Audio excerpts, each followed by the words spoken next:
যে বাচ্চা কারোর বাড়ি পড়তে যেতেই পারে, কিন্তু সেখানে বসে থাকবে কেন?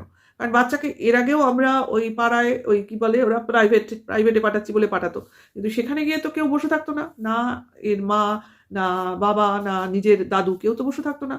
বা ওই বাড়ি যায় তখনও বসে থাকে না, আঁকার স্কুলে যে যায় সেখানেও বসে থাকে না। তাহলে আঁকার স্কুলও কোনো বাড়িতেই আঁকতে যায়, সেটা দেখলাম সেদিন। তাহলে কেন ওইখানে গিয়ে বসে থাকতে হয়? এটা একটা মনে কোয়েশ্চেনের উদয় হয়েছে যে হয়তো বা বাচ্চাটাকে কেউ কোনো জিজ্ঞাসাবাদ করে কিনা, আমার অ্যাজ ইট মনে হচ্ছে পাহারা দেওয়ার জন্য ওখানে গিয়ে বসে থাকে। যাই হোক, হতে পারে। তারপরে তো বেচু ফিরে এলো যথারীতি, এসে নিজে খাওয়া দাওয়া করলো, নিশ্চয়ই বাবাও করেছে, শুধু মা বাকি রইলো। তারপরে টিভি দেখতে বসে পড়লো। তো সন্ধেবেলা বাচ্চাটা এসে প্রশ্ন করছে, বাবা তুমি কেন আনতে যাওনি?